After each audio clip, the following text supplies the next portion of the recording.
yang kering, kurus dan layu oleh angin timur. Bulir yang kurus itu memakan ketujuh bulir yang baik tadi.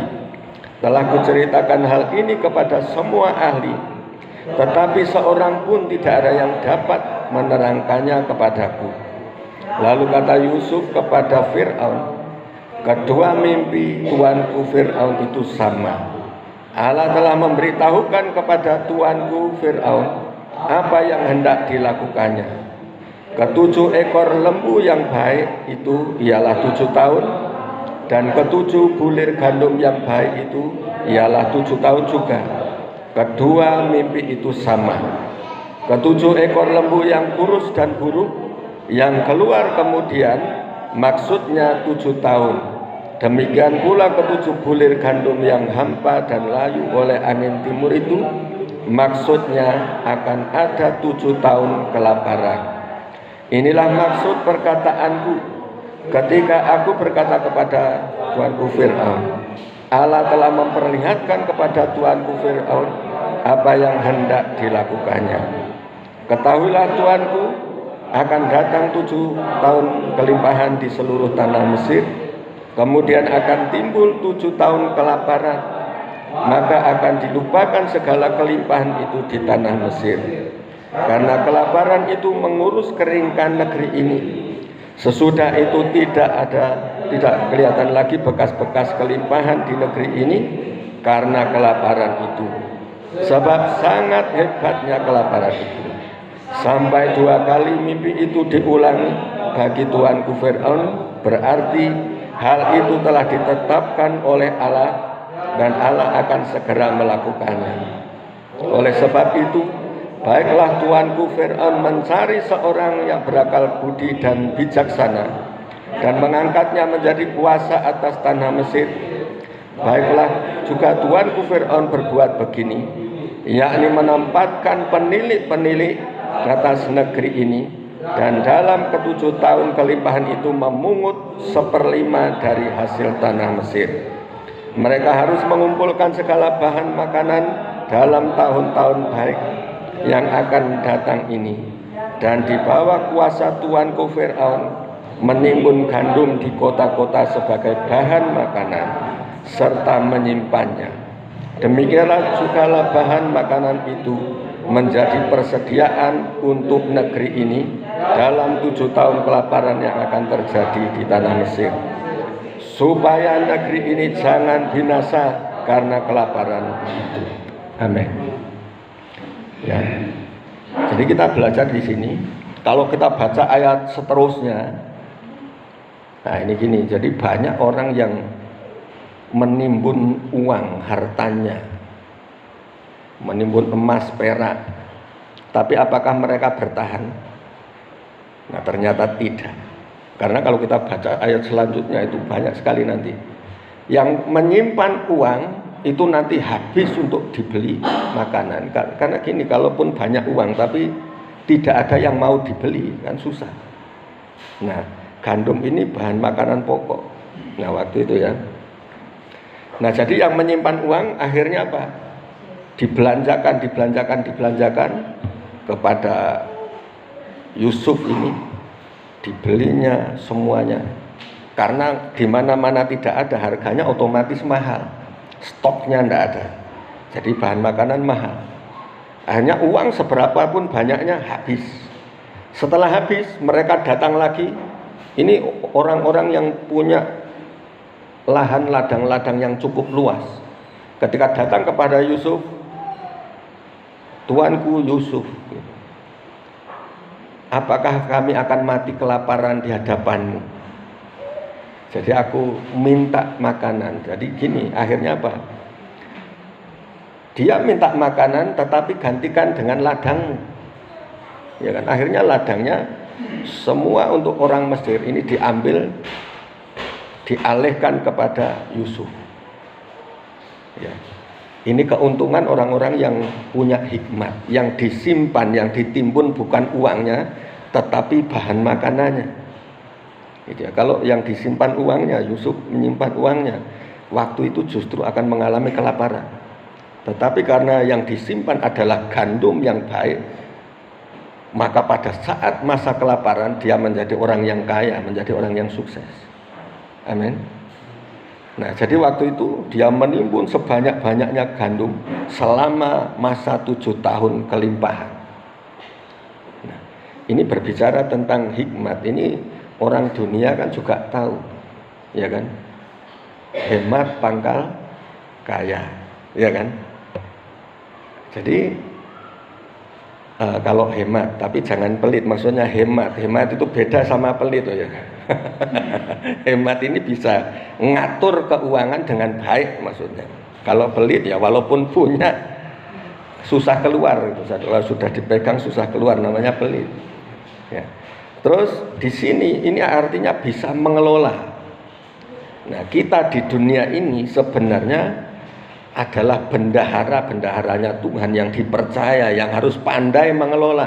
Amin. Yang harus pandai mengelola. Jadi apa yang Tuhan berikan ke kita ini cuma diberi kuasa untuk mengelola. Jadi Fir'aun ini kan kita tahu, kalau kita sering dengar dongengnya, dengar ceritanya, Fir'aun ini raja yang jahat, raja yang tidak takut akan Tuhan. Iya kan? Tetapi di sini Fir'aunnya Fir'aun yang berbeda. Dia takut dan hormat akan Tuhan. Ya, ini Fir'aun yang kisahnya agak beda dengan Fir'aun yang lain, karena ternyata Fir'aun ini bukan cuma satu orang. Fir'aun ini turun temurun gitu. Musa sampai zamannya Yusuf itu beda. Ya, beda orang gitu ya. Nah, ini agak beda, ini lebih menghormati Tuhan. Nah, jadi ketika raja itu mendapat mimpi, jadi ada orang yang menganggap mimpi itu tidak penting, itu mimpi itu cuma kembangnya tidur, ya kan? Tetapi kita perlu tahu kalau mimpi itu berulang-ulang, ini menjelaskan bahwa akan terjadi sesuatu,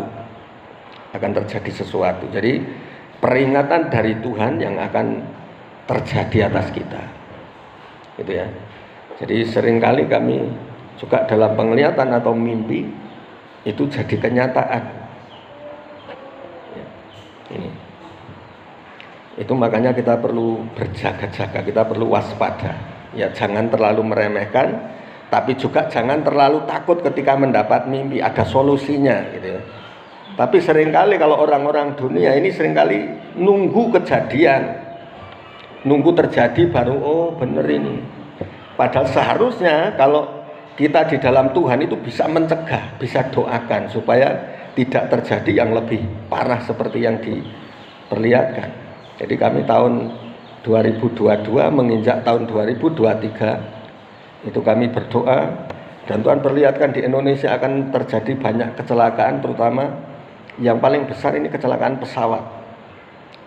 Nah, apakah kita diam terus menyerah, nunggu aja lah biar pesawat jatuh? Enggak apa-apa, kita kan cuma dikasih tahu. Enggak, kita berdoa supaya Tuhan batalkan itu dalam nama Yesus. Dan akhirnya pesawat yang besar yang seharusnya jatuh ini dibatalkan. Saya pernah cerita, ada pesawat dari Palembang menuju dari Jakarta menuju Palembang. Jakarta Palembang ini membawa banyak jiwa.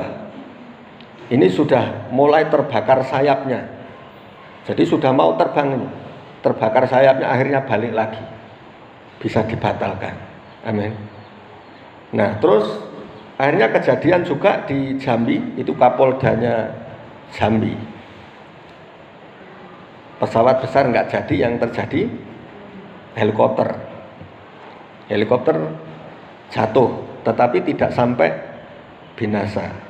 Ya, maksudnya helikopternya aja yang hancur rusak, tapi orang-orangnya puji Tuhan selamat. Ya kan? Nah nih, jadi setiap kali ada mimpi, ada penglihatan, ya kita harus berjaga-jaga, harus bersiap. Ya, jangan terus biarkan ini terjadi, terlambat nanti. Jadi kalau dapat mimpi, dapat penglihatan, jangan berdiam gitu. Itu makanya sampaikan aja. Nah, ada alat komunikasi yang berbeda. Nah, cara Tuhan berbicara ini berbagai macam. ada yang melalui penglihatan. Penglihatan ini bisa muncul, bisa kita dapatkan ketika kita berdoa, pejamkan mata, tapi ada bayangan, ada sesuatu gambar yang kita lihat. Itu namanya penglihatan. Mungkin ada yang sudah pernah lihat, tapi kadang-kadang ini nggak yakin. Ini benar penglihatan atau bayangan aja, seliwar-seliwar ini, gitu, ya kan?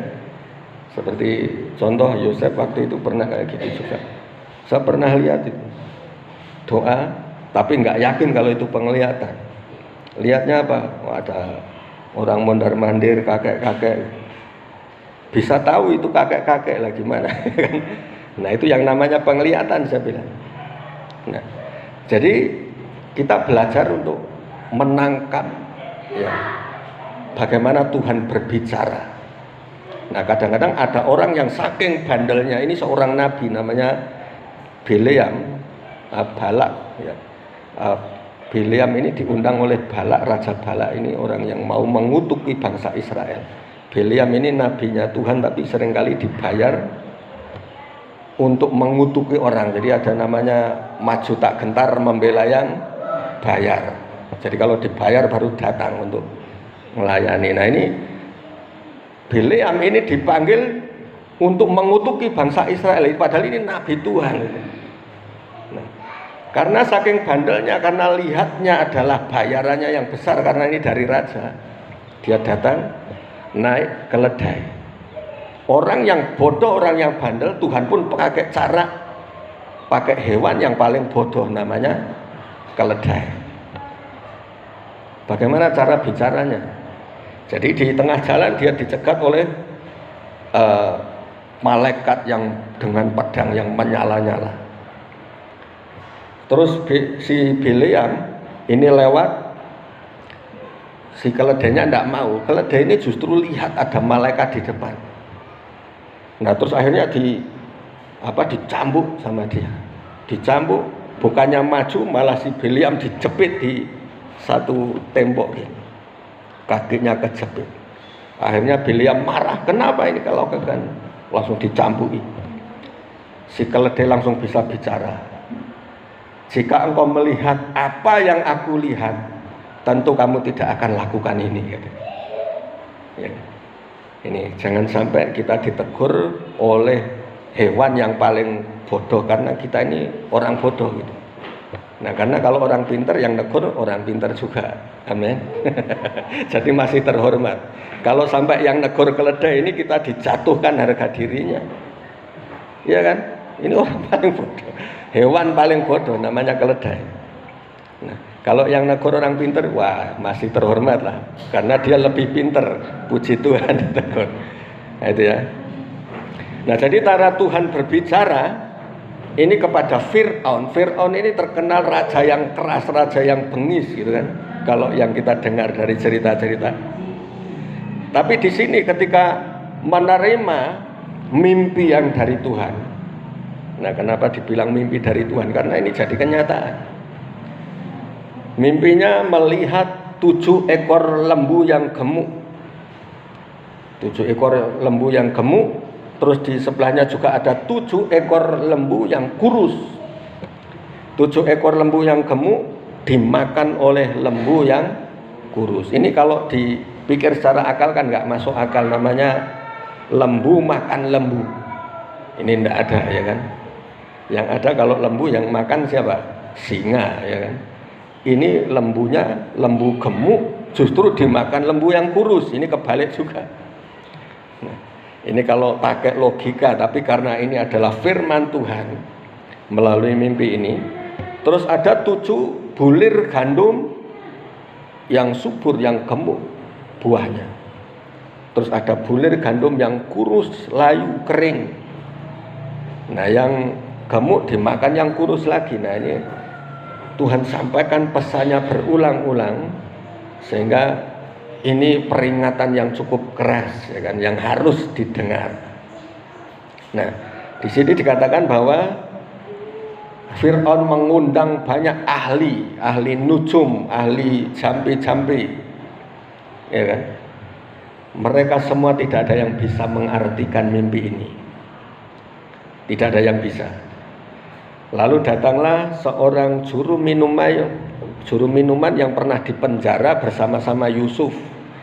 Nah, Yusuf ini pernah di dalam penjara mengartikan mimpi dari juru minuman ini, sama-sama di penjara. Yang satu itu ada, kamu akan ditinggikan. Terus yang satu juga sama ditinggikan, tapi ternyata yang satu ditinggikan untuk disula. Disula ini ada trisula gini ya, orangnya ditusuk gini, ditinggikan sama. Tapi yang satu dinaikkan jabatannya, jadi keluar dari penjara dimasukkan jabatan, ya ditinggikan. Nah, terus yang akhirnya kembali bekerja ini baru ingat, yang bisa mengartikan mimpi ini seorang yang bernama Yusuf dari Israel. Nah, ketika itu dipanggillah namanya Yusuf, dipanggil. Ketika dipanggil, ditanya, apakah engkau tahu arti mimpi? Yusuf orang yang rendah hati. Ya, saya tahu, enggak seperti ini, ya kan. Tetapi Yusuf berkata bahwa Allah yang akan memberitahukan kepadaku. Jadi itu karena Tuhan gitu. Yang memberitahukan kepadaku adalah Tuhan sendiri. Karena Tuhan yang memberi mimpi, Tuhan yang akan memberikan arti itu. Nah, akhirnya benar. Yusuf mengartikan bahwa 7 lembu yang gemuk itu adalah 7 tahun masa kelimpahan. 7 lembu yang kurus adalah 7 tahun kelaparan. Dan juga gandum artinya sama. Ketika dijelaskan seperti ini, Yusuf bukan cuma menjelaskan mimpinya, tetapi juga memberikan solusinya, memberikan jalan keluar. Ya, ada jalan keluarnya.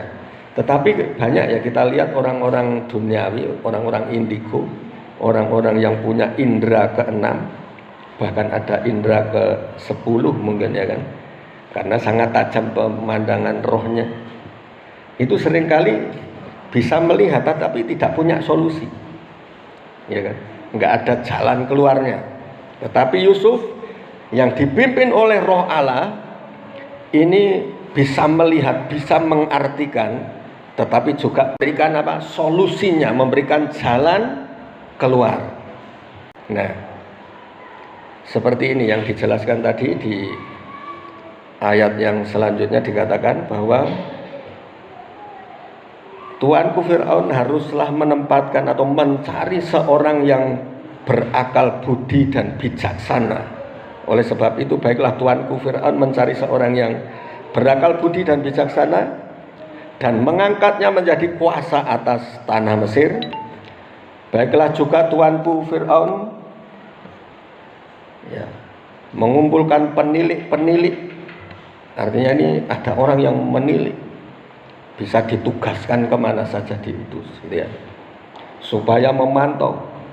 Dan di tahun kelimpahan ini akan mengumpulkan 1/5 dari hasil panen itu dikumpulkan di lumbung di Mesir. Lumbung yang besar di Mesir dikumpulkan 1/5-nya. Jadi setiap tahun mengumpulkan 1/5 dari hasil panen.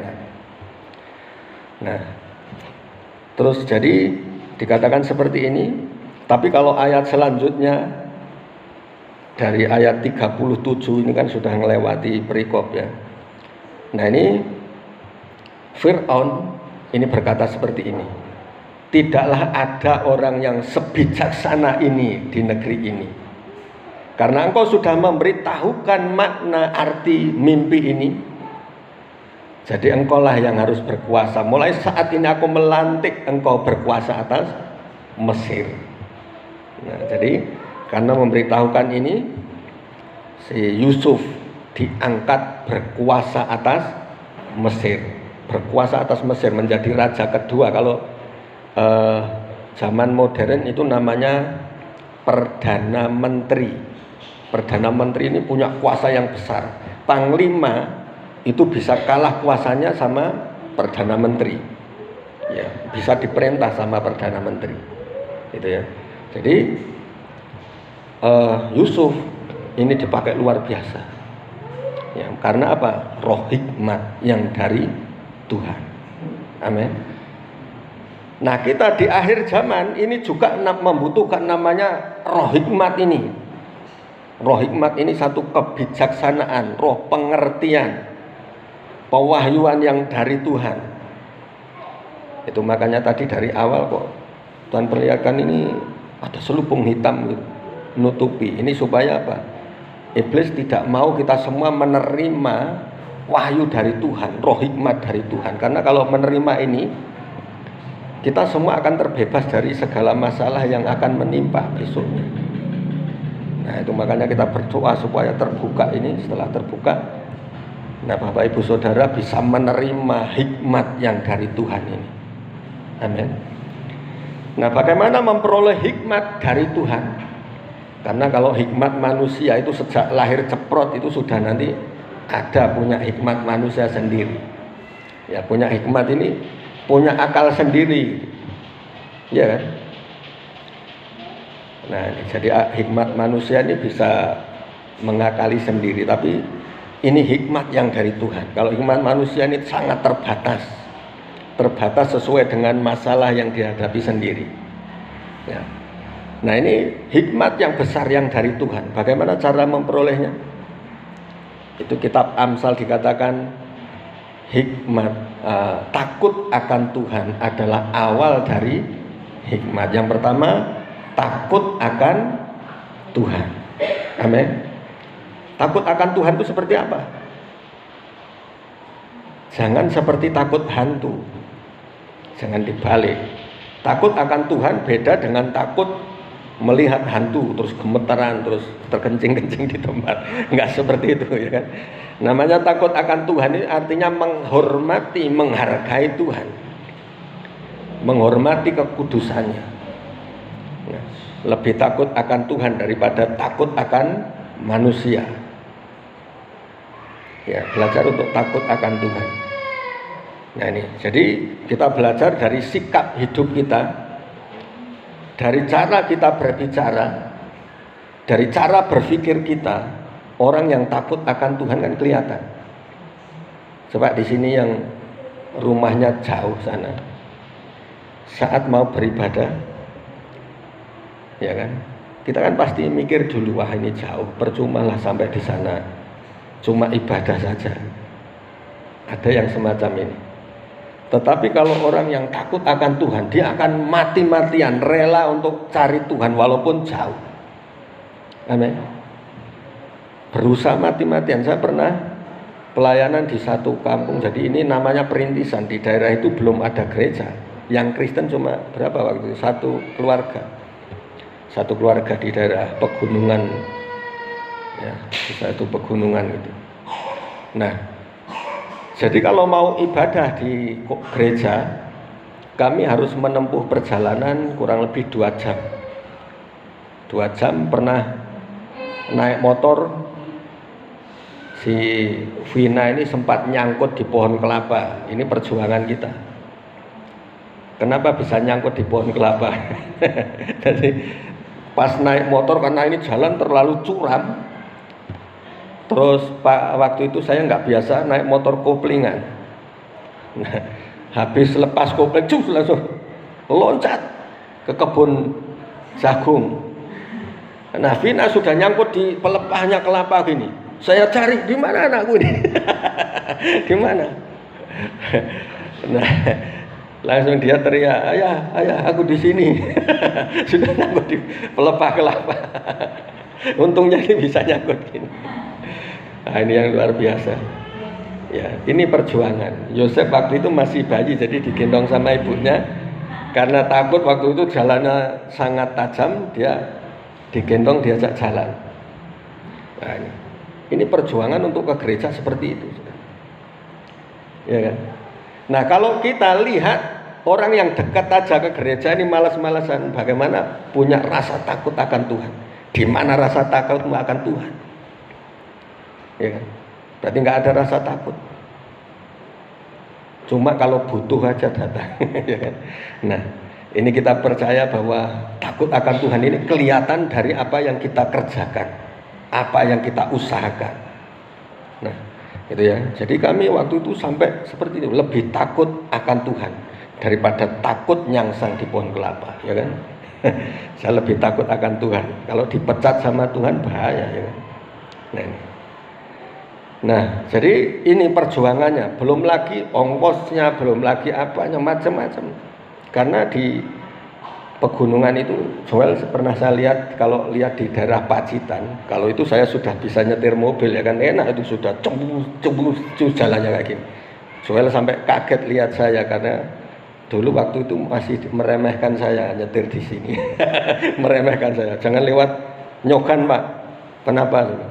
Jalannya gini-gini Pak. Itu cuma ahli aja yang bisa katanya. Oh, meremehkan, ini belum tahu kalau saya di Jawa, ya kan. Saya ajak ke Pacitan yang namanya Guakong, ini kayak gini. Jadi pas tikungan, pas nanjak. Gimana rasanya itu? Nah, bisa lihat sendiri, ya kan. Kalau di sana saya jago tanjakan-tanjakan sikat. Tapi begitu masuk sini, masuk lumpur susah juga. Perlu belajar lagi, ya kan. Nah, ini kalau menghadapi lumpur. Jadi perjuangan saya seperti itu waktu di pegunungan, di perintisan itu. Jalannya juga sama seperti itu. Sekali melorot masuk jurang. Ya kan? Nah, mana lebih takut? Takut mati atau takut akan Tuhan? Kalau takut mati justru akan mati beneran, ya kan, akan binasa. Jiwa kita bisa hilang. Tetapi kalau takut akan Tuhan, Tuhan yang tolong kita. Buktinya masih ada pohon kelapa dipasang di situ. Ya kan? Enggak sampai terjatuh. Jadi apabila kita jatuh tak sampai tergeletak, sebab Tuhan menopang tangannya. Ya kan? Wah, ini. Jadi ini banyak hal. Ketika tahun baru pun, tahun berapa saya kurang ingat, waktu itu saya masih pacaran, ya kan, sama ibu ini. Ini mantan pacar saya ini, ya kan. Sekarang sudah jadi istri. Nah, tahun baru biasanya kalau tahun baru acara-acara seperti ini kan enakan ngumpul-ngumpul sama teman-teman gitu. Tetapi kami lebih baik ke gereja. Waktu itu mau jemput istri, ya memang ada acara makan-makan juga di pabrik. Saya mau jemput. Itu pun harus ada pengorbanan yang saya berikan. Karena itu di tahun yang rame, saya ketabrak ceri, muka saya dicium sama ceri, ya kan. Cerinya penyok. Sepeda jadi 3, banyak ke sana. Yang tengah itu nggak tahu kemana, ya kan. Yang belakang ke sana. Saya sendiri terlempar sampai ke ini jualan mie ayam ini. Nyungsep di situ, sup. Yang nabrak ini sampai bingung. Bingungnya kenapa? Ini yang tabrakan yang mana? Karena waktu itu saya langsung bisa bangun. Terus saya, Pak. Oh, sampean? Iya. Kok enggak apa-apa? Pikirnya kayak gitu, karena mobil hancur, sepeda jadi 3 bagian. Bagaimana orangnya bisa hidup? Itu semua karena pertolongan Tuhan, amin. Kalau kita lebih takut akan Tuhan, Tuhan yang jaga kita, perlindungannya nyata atas kita, amin. Tapi kalau kita lebih takut manusia, ini jadi seperti yang kita layani di daerah itu, yang di pegunungan itu. Ini biasanya takut sama manusia. Jadi ketika mau ke gereja, dia bilang seperti ini, kemana Pak? Karena sudah tua, ini orang yang dinas pendidikan. Jadi seorang dinas pendidikan, jadi sebenarnya orang yang dihormati. Mau kemana Pak? Mau ke kota, dia ke gereja. Dia bilangnya apa? Oh, ini ada rapat di kota. Alasannya seperti itu. Tidak berani terus terang, saya ke gereja, enggak seperti itu. Ya, itu namanya masih takut sama manusia, ya kan? Nah, saya bilang, sejak masuk daerah itu, saya bilang saya ini orang Kristen. Kira-kira lingkungan gimana? Merasa terganggu enggak? Merasa alergi enggak sama Kristen? Ya kan? Ternyata, oh enggak Mas, enggak apa-apa. Puji Tuhan. Karena apa? Saya disuruh nempati tempat yang angker. Di situ pernah dipakai untuk bunuh diri. Bunuh dirinya bukan gantung. Kalau gantung saya pikir nggak terlalu serem, ya kan. ini potong lehernya sendiri. Jadi kayak gini, dia masuk ke itu kamar atau ruang tamu gitulah, ruang tamu, dia ngaca langsung ambil golok, srak, putus lehernya. Jadi darah kemana-mana. Itu yang membuat serem di situ. Saya suruh tinggal di rumah itu. Terus mereka bilang seperti ini, pokoknya kalau nanti ada orang ngomong gini-gini Pak, ya jangan terlalu diambil hati katanya. Oh tenang aja, saya ini sudah dewasa, saya bukan anak-anak yang gampang dipengaruhi sih. Tapi saya jelaskan, saya ini orang Kristen, gimana lingkungan sini bisa terima enggak? Oh bisa, enggak masalah itu. Nah justru kalau kita lebih takut akan Tuhan dari awal, semakin kami justru dihormati, dihargai. Amin. Kalau kita lebih berani mengakui, justru akan dihargai. Barang siapa menghargai Tuhan, itu juga akan dihargai oleh sesamanya. Amin. Nah kita percaya ini. Jadi saya akui ini, dan mereka bisa terima. Dan tempat yang angker yang saya tempati justru bisa tawar karena apa? Karena ada kita anak-anak Tuhan yang tadinya gelap, Tuhan jadikan terang. Tadinya itu anak-anak ibu-ibu nggak berani lewat depan rumah, apalagi sudah mulai menjelang gelap itu. Kenapa? Karena pernah ada yang nyari tuan rumah, diketok pintunya, tok tok tok, dibuka, set. Yang keluar apa? Wah, genderuwo yang keluar, mukanya serem. Nah, dari situ mereka tidak berani untuk lewat, apalagi sampai masuk rumah itu. Tetapi ketika saya tinggal di situ, saya buka semua, saya bersihkan dalam nama Yesus. Setan ora doyan demit, ora ndulit, ya kan? Semua kabur karena kuasa Tuhan. Amin. Karena kita lebih takut akan Tuhan. Nah, itu yang namanya takut akan Tuhan itu dari awal kita ke gereja, lebih takut manusia atau lebih takut akan Tuhan. Ini akan kelihatan. Perjuangan yang kita berikan itu ada di situ. Itu letak takut akan Tuhan. Amin. Nah, ini. Ya, jadi belajar untuk takut akan Tuhan, Tuhan akan memberikan hikmat itu. Memberikan roh hikmat itu. Amin. Nah, ini. Kalau kita punya hikmat, hikmat itu bisa menyelesaikan setiap masalah persoalan yang kita hadapi di kehidupan nyata. Kalau di kehidupan roh, secara roh, itu bisa dengan kuasa nama Yesus, dengan kuasa darah Yesus. Tetapi ketika menghadapi kehidupan nyata, soal keuangan, soal bisnis, soal pertanian, yang bisa menangani cuma dengan hikmat. Amin. Jadi kalau di akhir zaman akan terjadi namanya resesi, krisis yang besar. Apakah kita diam saja terus berserah? Nanti sawit hancur, harganya gimana kita? Mau makan apa kita? Apakah sawitnya direbus saja lah, dimakan sama-sama? Kan nggak bisa, ya kan? Karena ini bukan makanan pokok. Ya tentunya kita punya solusinya. Amin.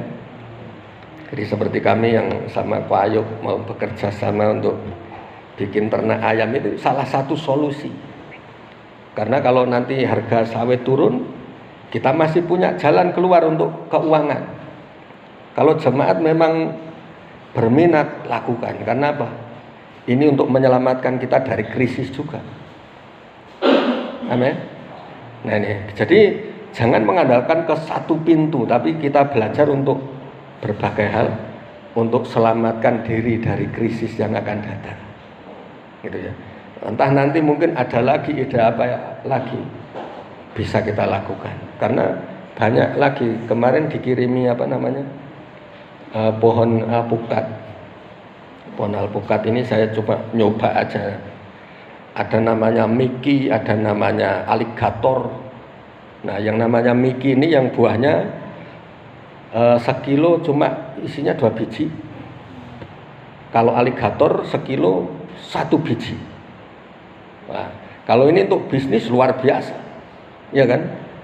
Luar biasa. Jadi gini, kita akan belajar banyak di sini karena ada orang dari Bengkulu ini sampai setor ke Jakarta, ini satu truk ke Jakarta. Bayangin aja kalau alpukat satu truk langsung kirim ke Jakarta, itu ngalah-ngalahin sawit loh ini.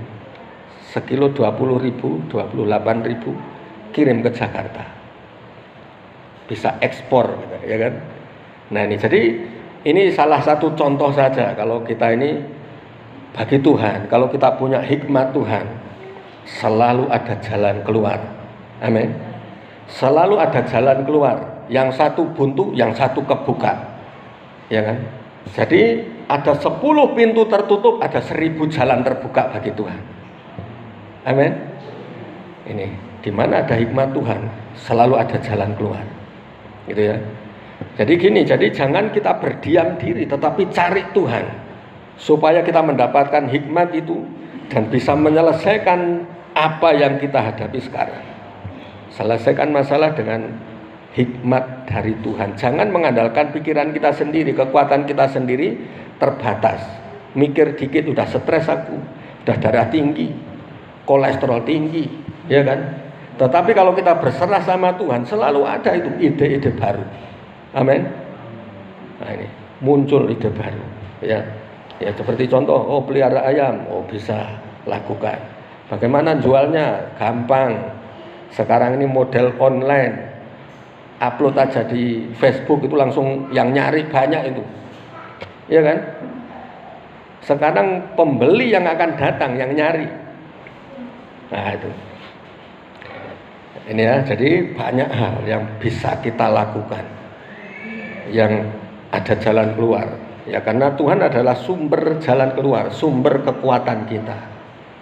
Oke, saya kira itu untuk mendapatkan hikmat dari Tuhan yang perlu kita lakukan pertama adalah takut akan Tuhan. Tunjukkan rasa takut akan Tuhan kita, tunjukkan rasa hormat kita akan Tuhan. Disitulah letak di mana kita akan memulai hikmat Tuhan itu akan turun kepada kita. Kita akan menerima karunia hikmat itu. Ya, oke, saya kira ini kita akan berdoa, kita